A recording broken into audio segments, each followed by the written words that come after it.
The terrifying killing spree of Keith Hunter Jesperson. 8 victims, 1 smiling monster. In the early 1990s, America was shaken by a string of brutal murders that went unsolved for years. The victims? Not celebrities or high-profile individuals, but the most vulnerable among us: sex workers, homeless women, and hitchhikers. They vanished quietly, leaving behind unanswered questions and grieving silence. But what truly horrified both law enforcement and the public wasn't just the body count, it was the signature left behind. A crude, haunting smiley face, the happy face, drawn at the end of anonymous confession letters. It became the twisted trademark of a killer who mocked the justice system while daring it to catch him. Who was behind these cold-blooded murders? How did he manage to stay ahead of police for so many years? And more importantly, how did the truth finally come to light? Today, we dive into the dark, disturbing journey of the happy-face killer, Keith Hunter Jesperson. If you were an investigator and came across a piece of paper with a crudely drawn smiley face in black ink, would you dismiss it as a prank? Or would you recognize it for what it really was, a taunt from a killer daring you to catch him? From the late 1980s into the early 1990s, women across the United States were being murdered. There was no clear connection, no weaknesses. Most cases went cold almost immediately. But then, something strange started to happen. Police departments and newsrooms began receiving anonymous letters. Inside were disturbing sketches, uneven, empty-eyed smiley faces. No names, no explanation, just a crooked grin that seemed to mock everything it touched. The man behind those faces was Keith Hunter Jesperson, a towering truck driver who, on the surface, looked like any ordinary working-class man. But behind the wheel, he wasn't just transporting freight, he was hauling bodies across state lines. Born in 1955 in British Columbia, Canada, Jesperson grew up isolated, abused, and already showing signs of violent tendencies at a young age. His job as a long-haul trucker gave him the perfect cover to roam freely across America, leaving behind no pattern, no trace, a nomadic predator. By the late 80s, Jesperson had begun killing women, at least 8 confirmed victims. But murder alone wasn't enough. He wanted fame. When his crimes weren't getting the attention he craved, he started writing anonymous letters to the police and media, describing his killings in chilling detail, and always signing with a simple, twisted, smiley face. That was when the press gave him a name that stuck, the Happy Face Killer. But what made this case truly terrifying wasn't just the brutality, it was the cold calculation, the psychological game he played with the justice system. The smiley face became more than a signature. It was a symbol of arrogance, of control, of someone who believed he was smarter than everyone else. And in the end, that arrogance became his undoing. The letters, the inked symbols, the need to be noticed, those were the very breadcrumbs that led investigators to his trail. Jesperson was finally caught, convicted, and revealed to be one of America's most horrifying serial killers. And the most chilling part? He smiled in court, just like he always did. But if you think Keith Jesperson was just a cold-blooded killer who suddenly snapped one day, you're wrong. Every nightmare has a beginning. And for Keith Hunter Jesperson, it began very early. He was born in 1955 in British Columbia, Canada, into a household that felt more like a cage than a home. His father was a violent alcoholic, and the only emotion that filled their house was fear. Jesperson had 5 siblings, but none treated him like family. With his unusually large frame, Keith became the punching bag, the joke, even within his own home. Later, the family moved to Washington State. But nothing changed. At school, Keith was mocked relentlessly, given cruel nicknames, bullied for his size, and shunned for his strange behavior.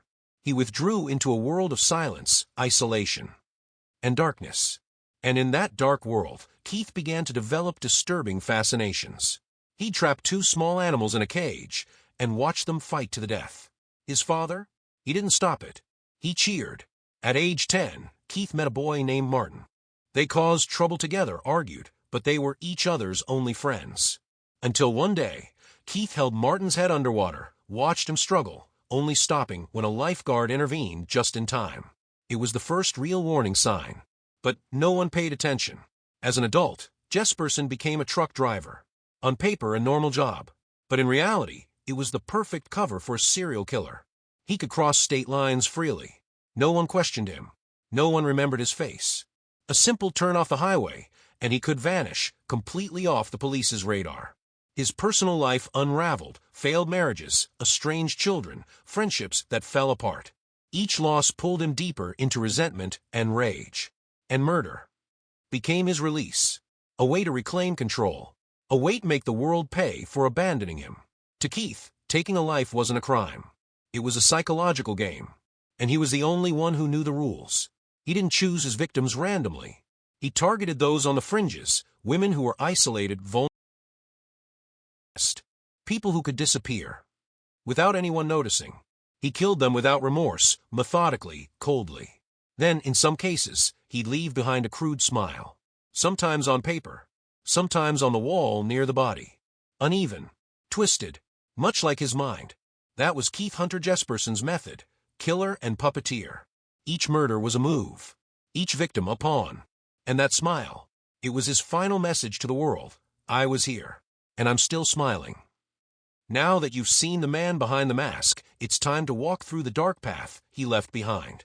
Because Jesperson's tragic past didn't stop with childhood trauma, it laid the foundation for a deadly trail of murder.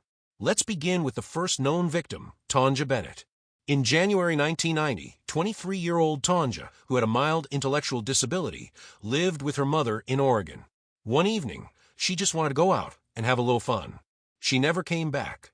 Her body was discovered a day later in a remote ravine near the Columbia River. She had been brutally beaten and strangled.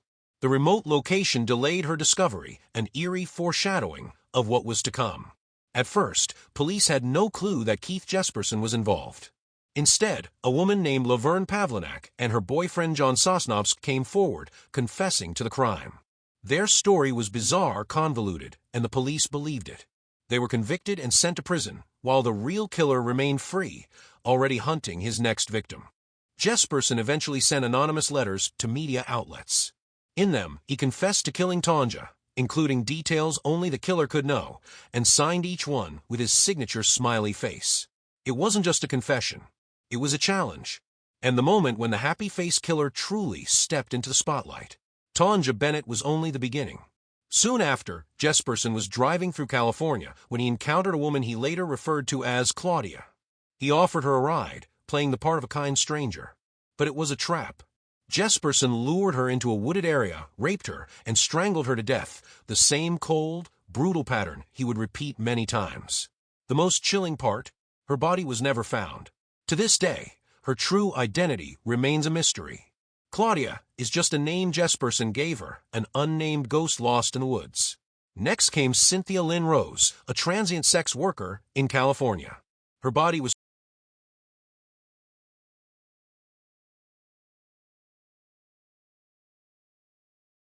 even know her. He killed her impulsively because she was being too loud. That's it. That was her crime. Because of the lack of evidence and motive, police couldn't link her death to any pattern at the time. Cynthia became just another unsolved case. Until Jesperson later confessed. Later in 1990, Jesperson struck again. Lori in Pentland, a sex worker in Oregon, met him in what started as a routine encounter. But when Lori demanded payment after sex, Jesperson flew into a rage. He strangled her in the back of a shopping center parking lot. Her body was discovered soon after with the same signs: strangulation, no robbery, no witnesses. The pattern was forming, but police didn't yet see the full picture. In 1991, Jesperson left the Pacific Northwest and headed southeast, this time taking his crimes to Florida. There he met Jeanette Encampo, a 34-year-old transient woman with no fixed address or known family. She was hitchhiking when Jesperson offered her a ride. She had no idea she just stepped into the cab of a killer. Jesperson claimed they argued inside the truck, perhaps over a rejection or a poorly timed comment. Whatever it was, he snapped. He beat and strangled Jeanette. Her body was found days later near a quiet stretch of highway, bruised, discarded, and forgotten. And if you're wondering, where was the smiley face? Where was his signature? There wasn't one, not this time. He hadn't yet felt the need to prove anything. He just killed and disappeared. Back in Oregon, Jesperson kept going. Next, Valerie Purcell, a homeless sex worker in her 20s, struggling with addiction. When she went missing, no one filed a report. No one looked for her. She was last seen at a rest stop where Jesperson was known to park. Weeks later, a body was found in the nearby woods, badly decomposed, no ID, no leads. She had been strangled with a rope and showed signs of sexual assault. Her name remained unknown until Jesperson confessed 5 years later, in 1995. Just months after Valerie, Jesperson killed again in Oregon. This time it was Judy Smith, a woman living alone with no known family. Jesperson described approaching her at a rest stop and propositioning her. When she declined, he snapped. He strangled her on the edge of a forest, dumping her body far from civilization. Her remains were badly decomposed when found, and she became yet another unidentified Jane Doe. The fact that 2 women were killed in the same region within months shows how fearless Jesperson had become. He didn't even need to flee anymore. He knew how to disappear in plain sight. And so, Jesperson fired up the engine once again, heading northwest, where one more woman, still unaware, was waiting for a ride that would become her final journey. In 1991, Judy Smith, a quiet shadow drifting along the highways of the Pacific Northwest, became yet another victim in Keith Jesperson's horrifying killing spree. Judy was in her early 20s. She was unhoused, often hitchhiking from town to town. According to Jesperson's later confession, he met her at a roadside rest stop. She was waiting, hoping for someone kind enough to offer a ride. Jesperson pretended to be that person. But sometime during the trip, something went wrong. Maybe she refused his advances. Maybe she pushed back. Either way, it triggered the same familiar rage. He strangled her right there in the truck, then dumped her body deep in the Oregon woods, far from any town or trail. That same year, he struck again. Sandra Lorraine Barber, close to 40, was another woman living on the margins. Like so many of Jesperson's victims, she was a hitchhiker, someone easy to manipulate, easy to erase. Jesperson picked her up along a highway in Oregon. But the conversation turned sour. He described her as irritating and nagging. That was all it took. He strangled her just like the others and left her body in a remote forest near the road. Her remains were found in a severe state of decomposition. No ID, no missing persons report, no family looking for her. Identifying Sandra took years and only happened after Jesperson confessed. So what made Jesperson's killing spree especially terrifying? It wasn't just the number of victims. It was the pattern, hidden in plain sight. The victims were people society had already forgotten: sex workers, runaways, homeless women, hitchhikers. They moved across state lines without notice, and when they vanished, no one came looking. Jesperson knew this. He selected his targets like a predator culling the weakest from the herd. And the police? They had no reason, no tools to connect these cases. Different jurisdictions, different states. No shared databases. Each murder was investigated in isolation: Oregon, California, Florida, with no idea that a single man was behind them all. Then there was the method: strangulation. A calculated, quiet way to kill, Jesperson's brutal trademark. But at the time, no one saw it as a pattern. The bodies were often too decomposed to reveal cause of death. There were no IDs, no links. And what about his infamous smiley face? That only appeared in letters. He never painted it at the crime scenes. Jesperson only signed it on his anonymous confessions to the police, to the media, when he wanted to be recognized. So even his signature wasn't at the scenes. Only he, and the paper he wrote on, carried the clue. And above all, there was this: Keith Jesperson was a long-haul trucker. He could be in Oregon today, Nevada tomorrow, and Florida by the weekend. A moving ghost, a traveling nightmare.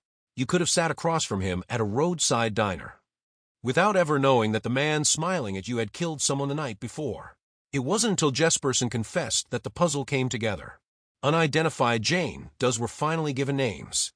Disconnected files started to form a picture, an awful one, but a picture nonetheless. If you think killers are always caught quickly, after one mistake, one trace of DNA, this case should make you think again. Sometimes evil is invisible, until it decides to speak. The final victim, Julie and Winningham. This next case wasn't just another name on the list. It was different. Julie and Winningham was the only victim Jesperson had a personal relationship with. They had dated. Some say they were engaged. But something changed. Julie started to see who Jesperson really was. Maybe she confronted him. Maybe she threatened to tell. Either way, it made her a danger. And Jesperson didn't tolerate threats. Not even from someone he once cared for. He killed her. Coldly. Deliberately. Her body was found dumped beside the road. Not a robbery. Not a random victim. But the end of a relationship and the end of a killing spree. Because this time police had a lead. They knew about Jesperson. They connected the dots. And when Jesperson saw the walls closing in, he did what few serial killers ever do. He confessed. In letters. In journals. In one final flourish of arrogance, he signed them all with the mark that would make him infamous, the happy face. This was his last victim. But it proved something terrifying. Jesperson didn't just prey on strangers. He was willing to kill someone he knew. Someone he loved. Someone who trusted him.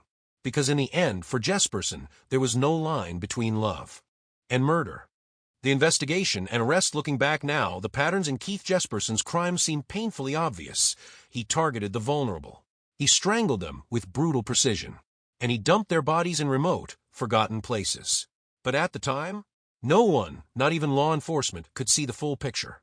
After Tonja Bennett's body was found, the investigation veered off course almost immediately.